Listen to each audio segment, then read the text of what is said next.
gonna have a whole thing. So now I need a minute, right? Just keep going. You need a minute to We're push live buttons, now. so I'm now. Good morning. Good morning. Welcome everyone to this week's edition of 1 Million Cups. My friend is presenting today, but we will get to her last because that's how we treat our favorite people. More importantly, we do have just a couple of announcements. Next week is canceled because why? Culture Entrepreneurship conference. Culture con. Yes. Both. Really? Okay, that's fine. But we're canceled, nonetheless. So don't come. So don't come next week, but then come the following week. But then come the following week. For We're going to that. have that on the website. Yes. Yeah. Oh, good. Yeah. It should already be. Yeah, it should be. It's already. If it's not, still don't come. I clearly do a lot of work with the website. So that's and then we are going to be starting in Dream Bank July 11th. We are also canceled for the 4th because go be patriotic. Yep.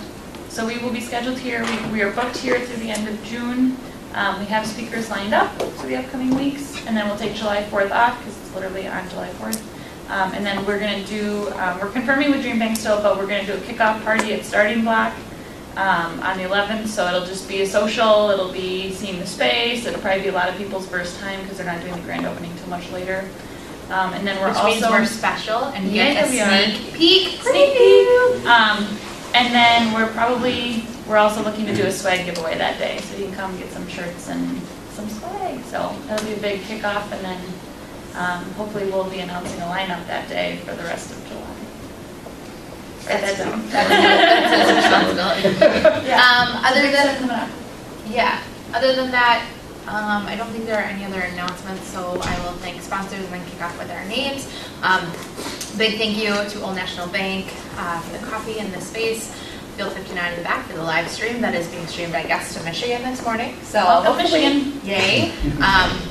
Michigan, you've got like 3 minutes to get online. So other than that, we're going to go through, say our names as per usual. Good to see some familiar faces back again, but obviously we've got some newbies. So I'm Julianne Selesky. I'm the Director of Business Development over at the Madison Club, right across the way.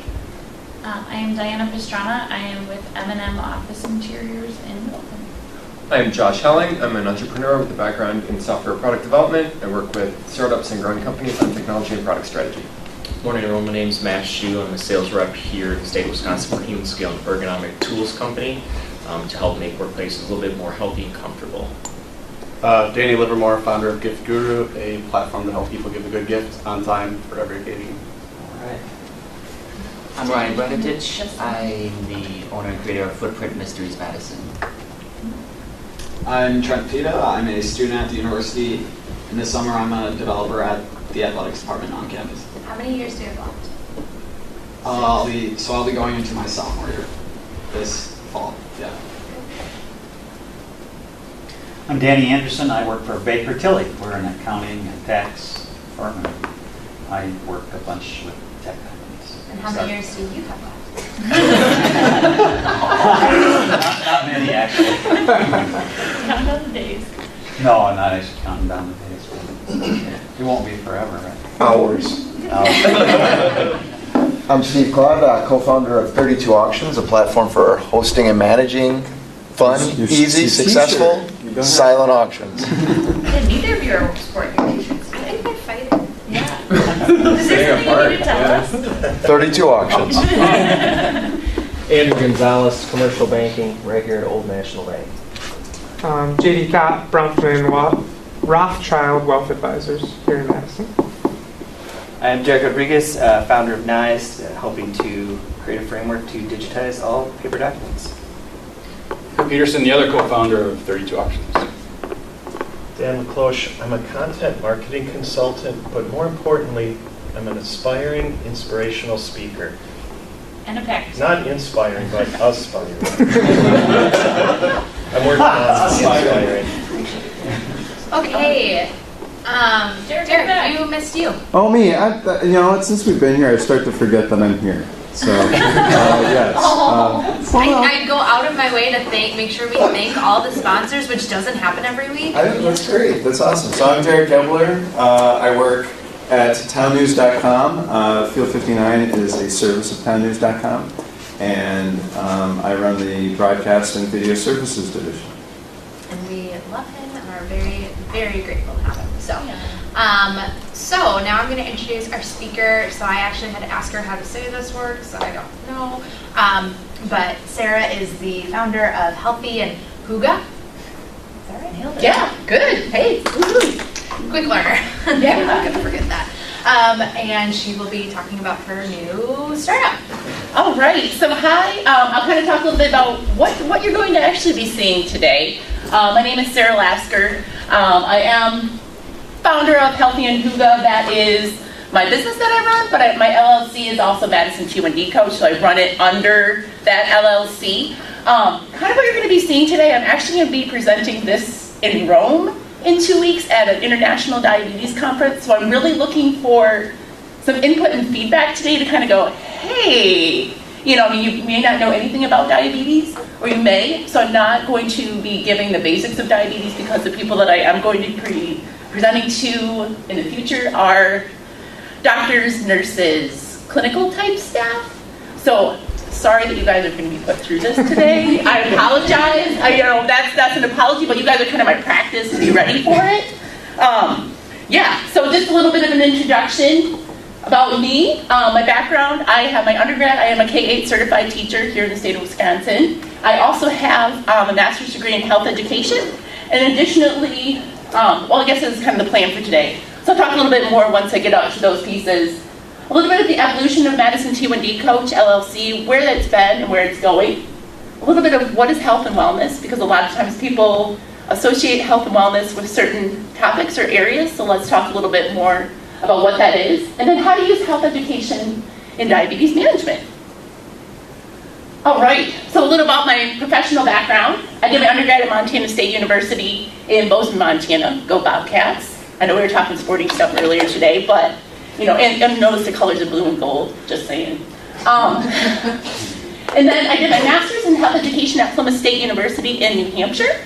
And so I have a, specifically in the area of eating disorders as well as health education. I am a master's certified health education specialist.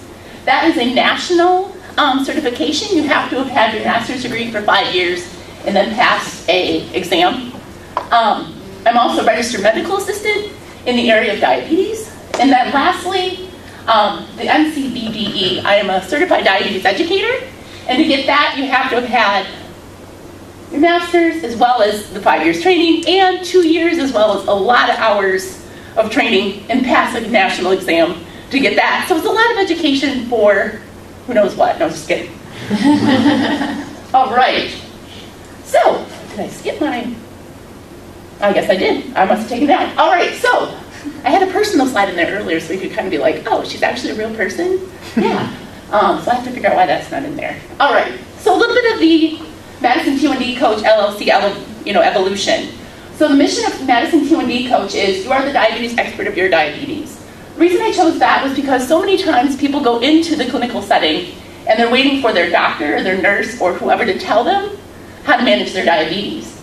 But they are the ones who 24/7, 365 outside of the clinic are having to manage it. So I'm trying to give people the tools so they can manage their diabetes. I started it with a focus strictly on type 1 diabetes. One, because as I should have had in my personal part of it, I've had type 1 diabetes myself for 35 years. Kind of give you guys the difference between type 1 and type 2 diabetes. So there's a lot of talk out there probably right now that you hear about diabetes. So pre-diabetes is basically, that's probably the biggest talk out there right now. It's a lot more on physical activity, nutrition, kind of like that's a lot more of its focus. It's a lot more with lifestyle changes that can be made. And that pre-diabetes does develop into type 2 diabetes, which is much more of the lifestyle changes. Where type 1 diabetes is an autoimmune disease. So basically with that aspect, sorry, I'm just talking like super fast, aren't I? You're keep going. Woo. All right, anyways, all right, I realized that as I'm like, woo. All right, so basically on that side of it, as an autoimmune disease, there's no cure. The only treatment for it is insulin, as well as diet and exercise. Or at least with type 2 diabetes, you can People can either do diet and exercise and or medication and or injections. So there's a little bit of a difference between type 1 and type 2 diabetes. So that's why, as I was kind of going through my first year under Madison T1D coach, I realized there was something missing. And that one thing missing was Hygge, the Danish concept of well-being. So that's going to be where, I kind of talk a little bit more today about what's going on there. All right, so what is health? I'm going to read it verbatim. The World Health Organization, WHO, has defined health as the state of complete mental, physical, and social well-being, not merely the absence of disease or infirmity. So basically what that means is that you're looking at the whole person. You're not just looking at, hey, we go into the doctor and see something because something's wrong. You're looking at the overall health, overall being of a person. Wellness is an approach to health that focuses on balancing the many aspects or dimensions of a person's life through increasing the adoption of health-enhancing conditions and behaviors rather than attempting to minimize conditions of illness. So what they're saying on that side of it is, how do you balance all these pieces together? So how do you balance your physical, your emotional, your social? How do you balance all those pieces together? Comes up with wellness. And then health education, any combination of planned learning experiences based on sound theories that provide individuals, groups, and communities the opportunity to acquire information and the skills needed to make quality health decisions. So this is where you may see, where you come into a class and they want to give you different information, they want to teach you different things going on. This is the way that they're going to do it, based on theories, based on knowledge that's already out there. All right, so the first exercise that I was going to have people do, this may be a little challenging because you all aren't in the diabetes world, but was how would you talk to a patient or client about their chronic high blood glucose? So I know you're all like, oh my gosh, what the heck, I have no idea what this is. But that's okay. So today, that's all right. I'm pretending that you guys are doctors and MDs and nurses and stuff like that from other countries. So just roll with it for a second there. Yeah, if you want to be a doctor, sure, pretend it. So what I would have folks do at that point in time is they would share for a couple of minutes between partners or people within their seating area. And then they would kind of share and have a conversation about, hey, here's some things that came out of those conversations. And so what we would talk about from there is, how many of you thought about how this conversation may be different, based on the age of the patient, or if this was the first time meeting them versus after several years. So really trying to take it to a different level so that it may not be the same conversation each time that they go in to meet with the patient. All right, so what matters? So there are a couple different scenarios that may come up when people are meeting with their patients. The first one, scenario A, says your sugars have been really high for a while and we need to bring them down. Studies show this will put your heart, nerves, and kidneys at risk. So when you first hear that, this is kind of to you guys who may not be in the diabetes world, what's your take? How do you feel when you hear, if someone were to say, you need to bring them down, studies have shown you put your heart, nerves, and kidneys at risk? Yeah. It's negative. It feels negative, yeah, definitely. It doesn't feel like you really want to make those changes. And that's exactly kind of where I went to on the next part. The advantages of it, a lot of times you go into the doctor's office, it's easier because it's clinically based and it's utilizing data. It takes less time for the doctor and the nurse or whoever to say that information. But just like you said, when it comes to the challenges, it's a scare tactics approach. I'm not sure if folks have heard of scare tactics before. So basically like, oh, don't smoke this much, you're going to get, lung cancer, you're going to get all these different type aspects. But you're right, it is a scare tactics approach. There's also some bits of denial in there for the patient or the person. And there's a mind shift that needs to occur in order to stay relative. So when we're talking to different doctors and nurses along those lines, they really need to take a look at how to change their mind and processing thoughts in that point. All right, so here could be another conversation, a scenario B. I know your goal is to dance at your granddaughter's wedding.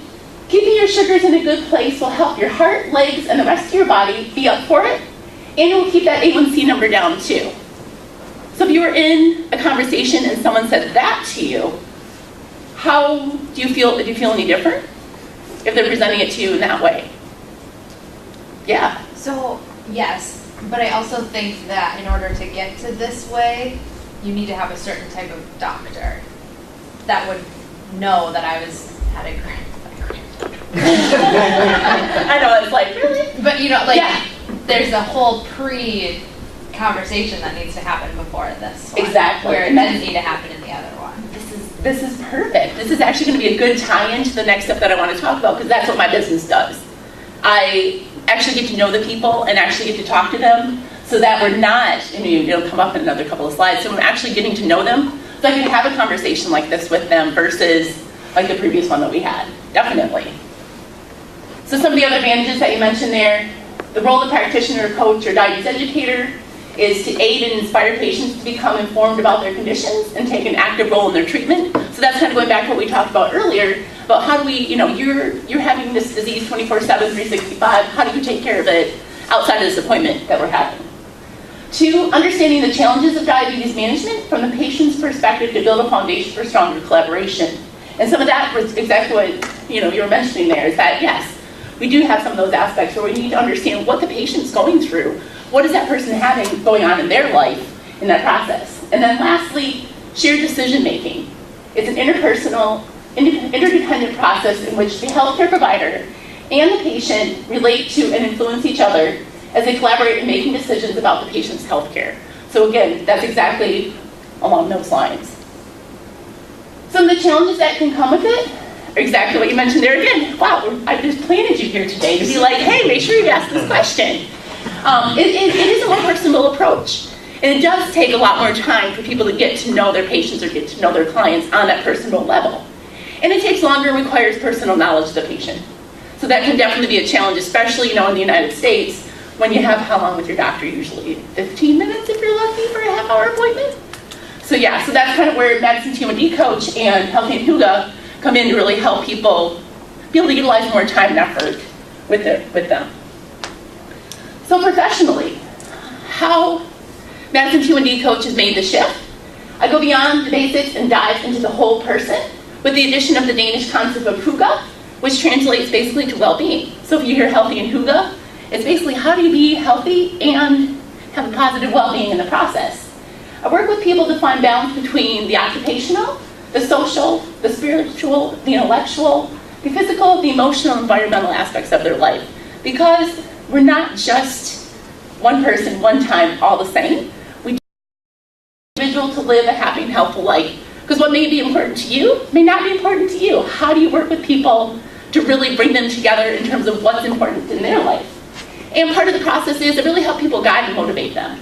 So really giving them the tools so that they can get out there and do things on their own. So a little bit of the Hygge aspect as we kind of transition into that. So good on time. All right.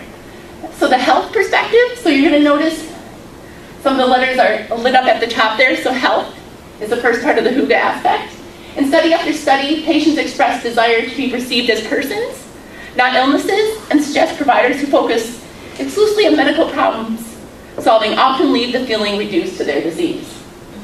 So as I mentioned earlier, diabetes is a full-time job for people with diabetes that they don't get paid for. They spend a lot of money, but they don't get paid for it. And then make the best of your most productive time of the day. I share that because that's true for anyone. When are you most productive? Are you a morning person? Are you an afternoon person? What works best for you? And delegate. Focus on what you're good at. So if there's something that you're not 100% the best at, delegate it to someone else who might be. Help bring that part in. Your emotional health. A relaxed, balanced emotional state is associated with improved immunity. So when we're in more of a emotionally healthy state, we have better immunity. We have better brain function, thus enhanced memory.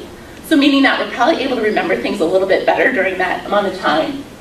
On the diabetes side, there's more stable blood glucose, so you won't see numbers up and down, be much more steady, and a higher quality of life. Engage socially. Our life radius, as defined by the blue zones of happiness, is 10 miles in all direction of our home. So the two outermost layers are community and workplace, and determine how easy it is for us to flourish. And then the inner two most domains are friends and family that help us realize what does and does not work for us to be successful. So if you kind of think about those two different aspects, like the outermost, like who, I mean, a lot of us in here are entrepreneurs, so we may work a lot with ourselves. But we also, what about those other people that you work with? Who are those other, even coming here in the context that we have here, we're more in the outer domain versus that inner domain. The inner domain may be your significant other, maybe parents, maybe, friends who like next door neighbor sort of aspects. And so really, for yourself, identify who in your inner domain helps you shine. So personal growth. A key secret to being successful with diabetes is to first and foremost live a normal life. And a lot of times people are like, okay, we don't have diabetes. I get no idea what you're talking about on that one. Sorry that you aren't getting that. Apologize. But what gives you or the person with diabetes the energy to stay motivated on a regular basis? And a lot of these tips are things that also just help anybody to stay motivated and on a more regular basis. Surround yourself with people who are supportive. So I think that's kind of true. We're in here in an entrepreneurial standpoint. Are you surrounding yourself with people who help support you in your business? Step out of your comfort zone. Sometimes just coming in this room is stepping outside of your comfort zone. Do something that scares you. When's the last time you did something that scares you? Anybody? Or you're like, oh, I always do the same thing every day. And then challenge yourself. And that kind of goes along those aspects as well of personal growth. Really challenge yourself and be like, hey, what do I need to do? What do I want to do to be successful on this side? And so many times we get overwhelmed with too much going on and not enough time to do it. Anybody have that challenge? I was like, I know I do. I've overbooked myself so much. And then what can happen in the diabetes world during that time is that blood glucose numbers, kind of along those lines, are neutral information. They're not good or bad. They're just information to help make the next best choice. So something I wanted to talk about a little bit was just for everyone today to kind of integrate a little bit of mindfulness. So hands down for a second, stop. Keep your eyes open or closed, up to you. Breathe in through your nose, then out through your mouth.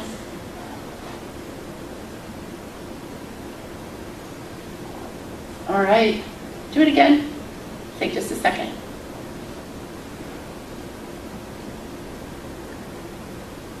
All right, and just kind of observe yourself during that process.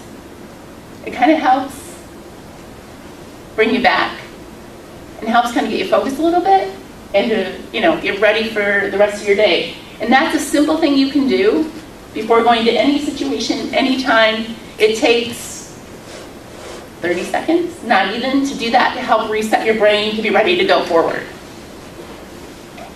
All right, embrace physical activity. A key secret to living well with diabetes is keep yourself active and happy. How many of you exercise regularly? Yay! You don't have to, it doesn't matter if you don't. I was like, it's hard to find the time sometimes for folks to do it. Yeah, and so it's okay. It's all good. Some of the things that, to kind of think about, what works best for you. Do you like individual or group? Personally, I've been a runner since the 4th grade, long distance. Like, yes, I like distance, but I love the fact that we do live in Wisconsin, to be able to go for a run and have a beer afterwards with a group of friends. Like, things like that. So I like the individual side, but I like the group aspect of it too. Do you like to be inside or outside? So if you're thinking physical activity, that could be a big thing. Like, I know for me personally, I would choose outside just about any day. Like, going for a 30-minute bike ride on my spin bike in my basement versus getting to go along like the lakeshore out here, I'll take 30 minutes outside any day. Endurance or explosive? I'm personally endurance. As I just said, I've been running since the 4th grade. And then routine or variety. Something I found is I really like to mix it up. I used to always think, hey, I've got to go for a run. I have to lift weights. I have to do this. And I'm like, no, man, there's so much other stuff out there. So really trying to embrace that physical activity and finding things that help energize you is huge. So some of the benefits from exercise: improved sleep. I can tell you, I noticed the difference in my sleep habits with or without exercise. In the diabetes world, it's improved insulin sensitivity. And then also improved emotional health. Like, we're really tying all that back in. Decreased stress. So a lot of times, if you get that exercise in, some of that stress reduction goes down. And then increased clarity. A lot of times people are like, oh, I had this great idea. I was out for a bike ride and realized, bam, this happened. So a lot of those times, exercise helps kind of clear the body, clear the brain, and get you ready to go again. What does insulin sensitivity mean? So insulin sensitivity means, so people that inject insulin for their diabetes, they either need to take a little bit less of it during that time, because the exercise also lowers blood sugar, and insulin, its main goal is to lower blood sugar as well. So a lot of times they may have a little bit higher insulin sensitivity, meaning that meaning like 2 units of insulin would normally drop their blood sugar 50 units, but because of exercise, they only need 1 unit to drop that 50. So it really helps to make the insulin work better, so to speak. Can people build up a tolerance to insulin? They can. Okay. Yeah, so that's why a lot of times in the diabetes world, they really say, where do you get that injection? So you can, you have your choice of your arms, legs, booty, stomach. You have all these different places that you can give that injection. So a lot of times they will try to say, hey, don't always use your stomach, because if you keep doing it, there will be some aspects where it may not work as well. Good question. Anybody else? Did that answer? Yeah. Okay. Thank you. All right, so that was basically it. Hopefully we're time-wise, we're still pretty good. But yeah, I just want to say a quick thanks. You can find me, you can find Healthy and Hygge on Facebook, Twitter. Well, I don't have to explain everything on you guys there. You guys all know those. I was like, yeah. But yeah, please, feel free to find me on any of those, and kind of questions. Yeah. So,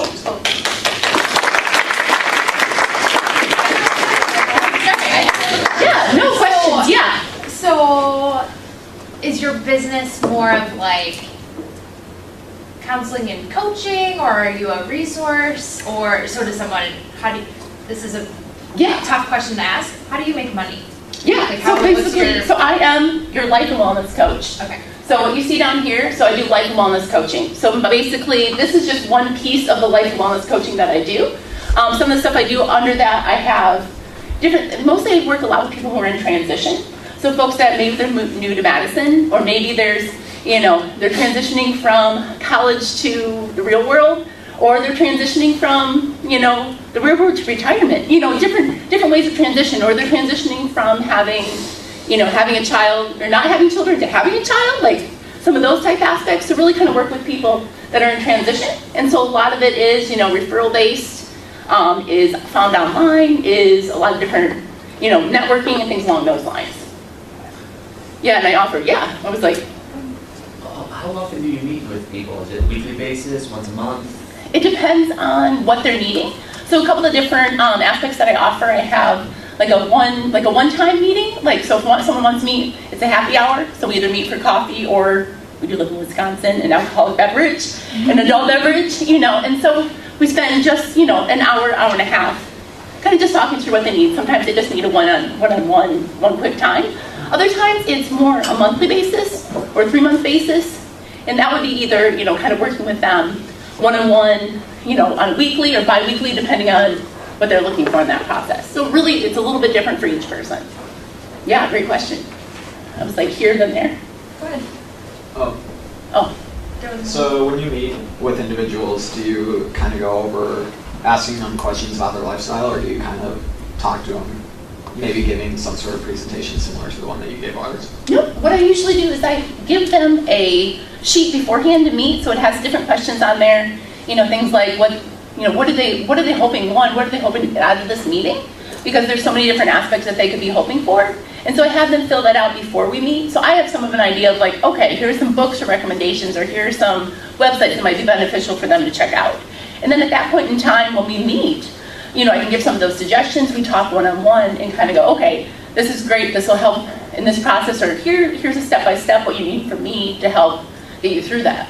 So it varies from person to person.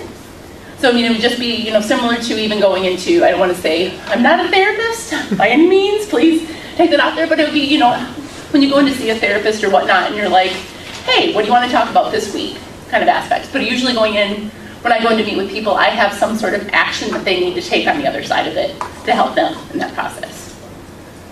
Yeah, there's lots, yeah. Go ahead. Okay, so my question is about the presentation itself. Yes.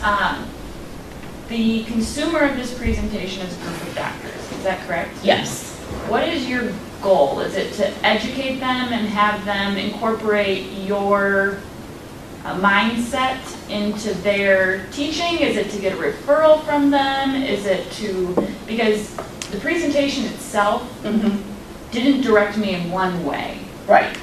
So the hope is, as of right now, I'm only one of 11 health educators, certified diabetes educators in the world. So my hope is to at least start to get them thinking that, hey, I can take a more holistic view approach when meeting with my patients or meeting with the people that I'm supposed to be meeting with. And a lot of this is, I don't want to say going to be foreign to some of them, but it will be, because you're not taught in medical school, hey, look at things from a more holistic side point. So it's really trying to get them, it's more just like a 101 to them to say, oh, there are other ways to start looking at things. How do we start looking at those aspects? So I think a way that you could communicate that to a group of doctors is research-based results for positive impact on care with emotional decisions or one-on-one care, because it's obvious that you know a lot about this stuff and you've incorporated it into your own patient care, if that's appropriate to call it that. Sure. But I don't know if how you proposed it is consumable with like a straight path of if I do this. You know, If I do this, if I do A, then B. How to give this feedback. So like if we were doctors, we're doctors, and we leave this room, what are we gonna do with it? Yeah. Like Right. So you're going to email me, and I'm going to get money in the process of you needing more help. Well, then you need a better call to action. Like honestly, if that's your goal, if it's like here's a little teaser of all of the things your clients can benefit from, and like if your goal is to say, you probably don't want to deal with this stuff, you don't want to ask them about their grandma's wedding, have them reach out and talk to a certified health advisor. By the way, you only have 11 to choose from, so you might as well choose one. Yeah. So Like, if that's why I asked, how do you make goal, money? if that's your goal, then a big part of your presentation should be directing them to you and your advanced, what you as a service can offer them, because you have a lot of value to your clients and you have a lot of value to their clients. Sure. So if your goal is referral, then you need to have a very solid call to action as part of your And presentation. also, doctors are sometimes instructed not to, take that extra time, so that's where you could step in and do that. So I think you need to sell them on the benefit of why a more personal approach will help their customer, their patient. Sure. And then have a call to action as to how they direct people in your way. Yeah, no, that's great. Like the breakdown of Hygge is very informative, but there wasn't that call to action. You're not saying how you reach them. Okay. So you're saying evidence-based, and maybe there's not research, but even just anecdotal, saying, I met with this person and I reached them in this alternative way. Yeah, okay. Yeah, storytelling is important. And all the physicians, that they will know that exercise is going to reduce insulin, it's going to do all these other things. Yeah, I don't think you need to let them know that piece. I did love it. I'd like to see the Hygge broken down at the top, because I was trying to follow it as you were going through the letters. Okay. I would like to put that at the top. Okay. That would be really helpful. There's a really popular book right now, right? Out about Hygge, The Comfort of Hygge. There's there's a lot of stuff out there about Hygge right now. I mean, it's one of those buzzwords that's out there. Yeah. So there's a lot of information about it out Are there. there going to be any Danish doctors there? I don't know. Honestly, I don't know. I'm like, this is a whole new experience for me. So let me tell you, yay. Do you mind if I interject one thing with the call to action? The final slide where you start doing Q&A is usually a great slide for your call to action. Okay. Right now, there's so much going on there. I don't know what you want me to do. Do you want me to Instagram you in 2 places, or? Okay. I mean, this should be really clear calling out, and it's kind of confusing to me, the different things you have going on here, because I didn't really understand the difference between Healthy and Hygge and Madison TD Coach. I would try to streamline it and focus on one thing, make it really clear where you want me to go. I can find the other things, but really one what you thing want, to that one focus aspect on. of it. Yeah, no, that's good. On that note, so are you active on all of these social media sites? Yep. Okay, that's good. I was just thinking, it's a lot to take in as far as where to go. Okay. Sometimes in my mind, it might be beneficial to buckle down on 1 or 2 social media sites and, just put a lot of content out on those sites Have a bigger as opposed to presence. having so many different Well, ones this in is it. probably a good Keep call to it managed. action for someone who's going to use your services directly. Follow me on social media, involve me in your life, see how to consume the content I'm putting out. But for a group of doctors in a foreign country, they're probably not going to follow you on Instagram. Right. So Right. I think that's Right. a good call to action if you're doing a one-on-one with Aspect, someone. sure, okay, yeah. I was just Yeah. going to mention, I agree with what everyone's been saying so far. I don't know how everyone else has worked with people with diabetes, but you have a particular line in there that says blood sugar numbers are neutral. There's just information telling you how to make the next best choice. Right. I think that's a very strong statement for people with diabetes. Oh, I think yeah. that's a statement that they don't hear a lot. I would probably accentuate that more Okay. in like a relationship with potential clients or any kind of client-facing, on your website, things like that. Mhm. So many times people get caught in the trap of blood sugar numbers. That little reading is like going to confessional or something, Yeah, yeah, So I think that's just a great line that I would accentuate. okay. If you have diabetes, who do you go see? Is it your regular doctor or is it a There's specialist? an endocrinologist. Yeah. What incentive do they have to help you get better? The only thing that mine does, which I was there last week, is that they can write me this prescription to do all the stuff that I need to do. Sorry, I find no benefit to them. That's just my personal standpoint, and that's what I'm hoping to try and help people in that process to realize, hey, they can really help you in a lot of other ways. I mean, we'd like to think that the health world's moving to where outcomes are more important than just seeing the patient again and again and again. Right, right. And maybe even if they lessen their diabetes symptoms, the patient will still come to them. But I just wondered, they're sitting there going, why would I want to do this? Yeah, and they. If I'm in this profession for the money aspect of it, which I'm not. Maybe I don't know in that aspect of it. That's a good point.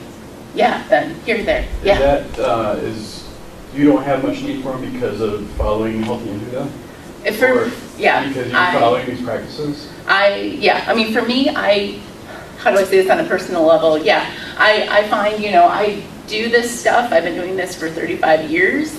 I kind of have a bit more experience on my personal, that's why, going back to you said, the diabetes expert of your diabetes, the patient really, how do you get those doctors to listen more to the patient? Because they're living with it 24/7, 365, so they're really the ones that know themselves well enough. There are a lot of new different, maybe insulins or different things out there that doctors may be more aware of, but who are those patients that they should be presenting those type things to? So that would be a powerful story as part of your presentation. That's what I Okay. I don't know if the doctors are the ideal audience for that story, but yeah, and honestly, yeah. And I don't know if it's all just help their physicians. patients, and they learn how following this practice will help their patients, and Yeah. they're more interested in contacting you.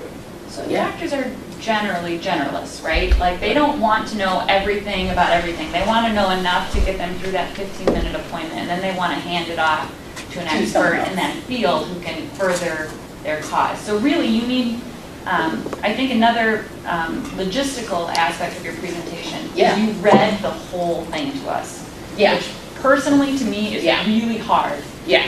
So I think you need to take those little clips of powerful statements, like we was just talking about, throw those up on the slides and give yourself a bunch of notes. Because if you're reading it to me, it almost belittles it, and I'm not a doctor. I wholeheartedly agree. I that part of it. And when you talk, when you are openly discussing and answering our questions, you look more comfortable, you sound more confident, you come off more knowledgeable when you're having a conversation with us. So I would try to make it a little bit more conversational. Sure. I would try to, because that's where I think you really, you literally calm yourself down. And you just, because you're a professional, you're an expert in this field, you can talk about it without reading, I think. Yeah, I think some of it depends on how all of us individually learn. Once I realized you were going to go through the material on the slide, I didn't try to read it, because to read and listen is difficult for those. So I actually found how you presented it, although you were basically reading it, that was that was good for me, because I knew you were going to cover this stuff down here. I didn't have to kind of read And that's always the catch-22, you know, like you said in that presentation, which style, you know, just like you said, there are different styles of learning, and how do you balance all that out there? Definitely. No, that's great, thank you. Well, Appreciate you that. probably know how to present to a group of doctors better than I do. So they may consume information very differently in that aspect, and you yeah. have to be aware of that.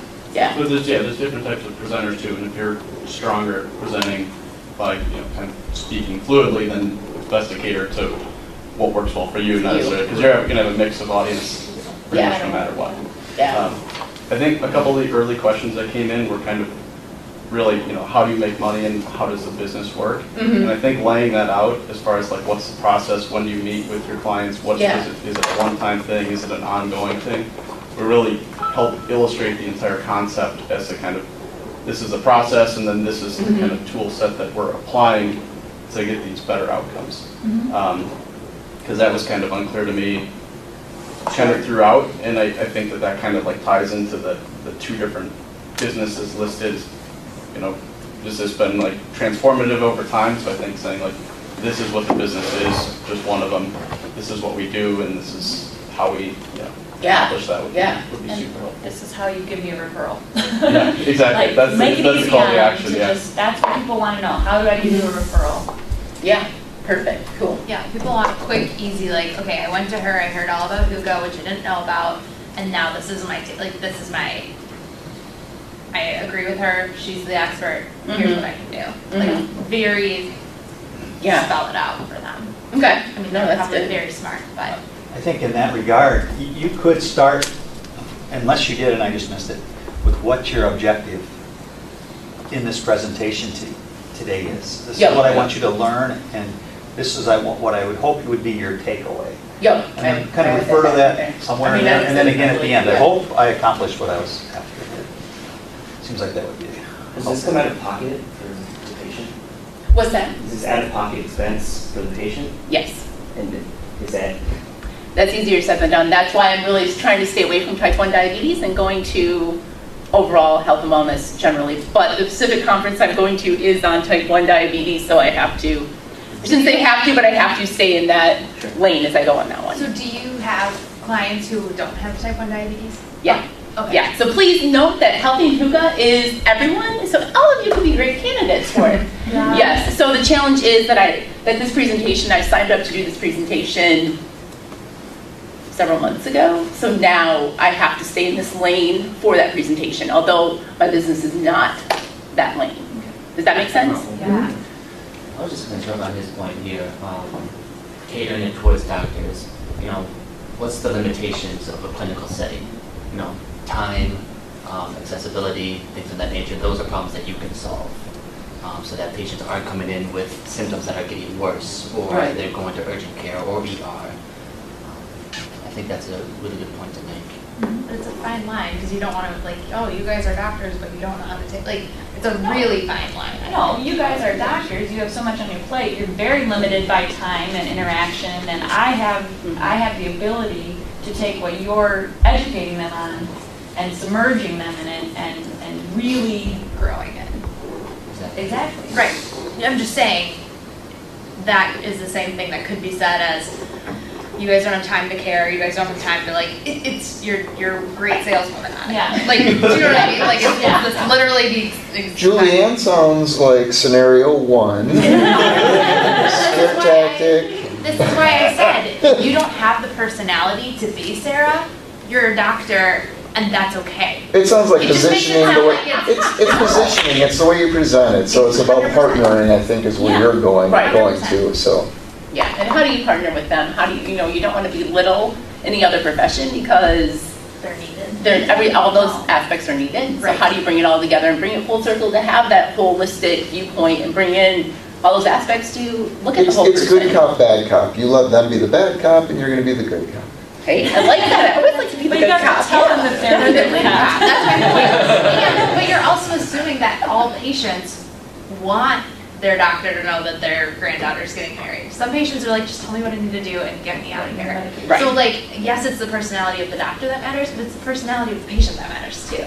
Yeah. And so that's why it's, a two-way street, so, that give or take that comes from either aspect of it, for sure. I would just, For sure. I think that's a good point, but I'm going to do a counterpoint to that, where Please. the patients that don't want to talk to their doctor might be the same patients that need the most help, right? And Yep. they need that outreach, and they need to finally say, oh, maybe I can talk to this health coach and change my life. Yeah. that would be awesome. I'm And just that- saying, yeah. like, it's, Not all patients go in through the same channels. So there are going to be some patients that have known about this since, like you, since you've been a young person.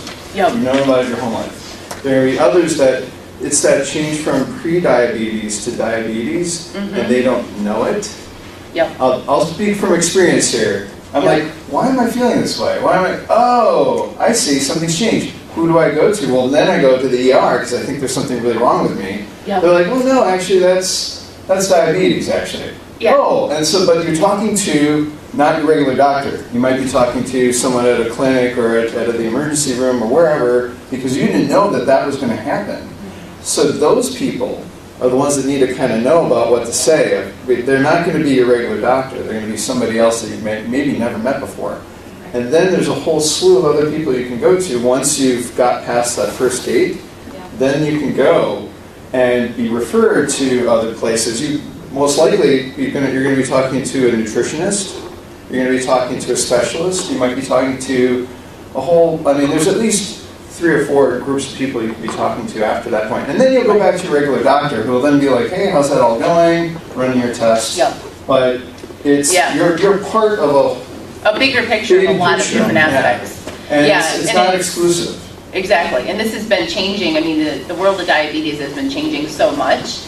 And so, there's so many different aspects to it going on now. It has been very strictly clinical for many, many years. So I'm, like I said, only one of 11. I'm really the smaller niche that's saying there's so much that's not clinical about it. Why are we not talking about the non-clinical side to it?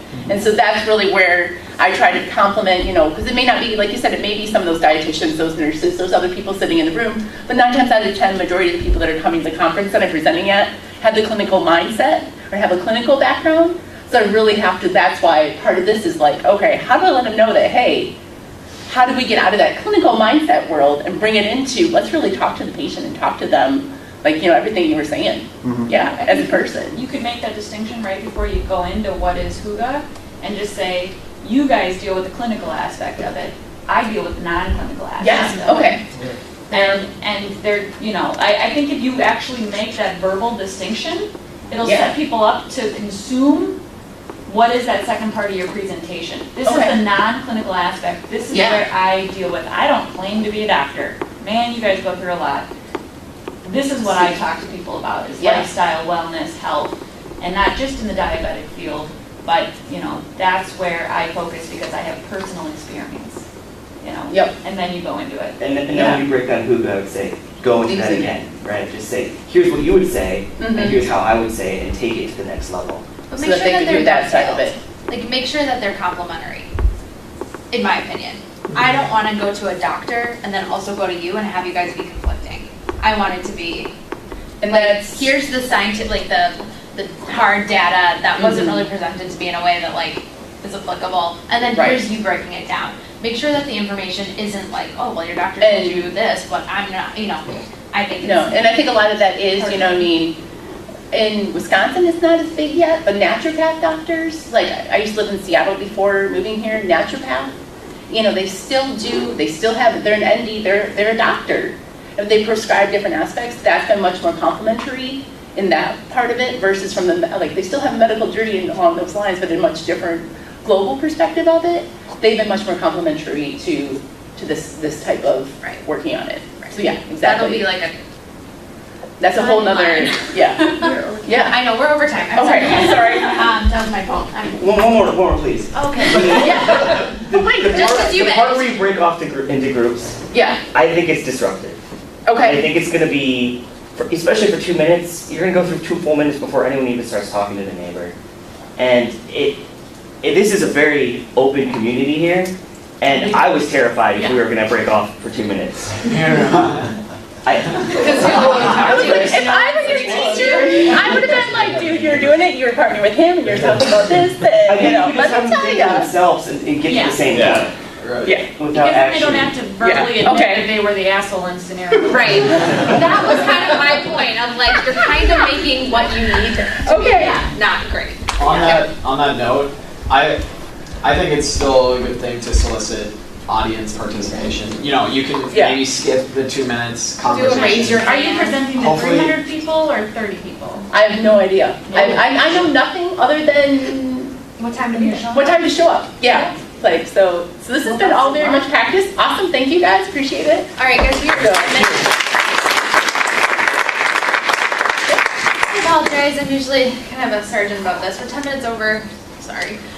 Feel free to stick around. There's more coffee. Otherwise, we are canceled next week. Please go to CultureCon. Go to Entrepreneur Conference. Yep, Wisconsin Entrepreneurship Conference.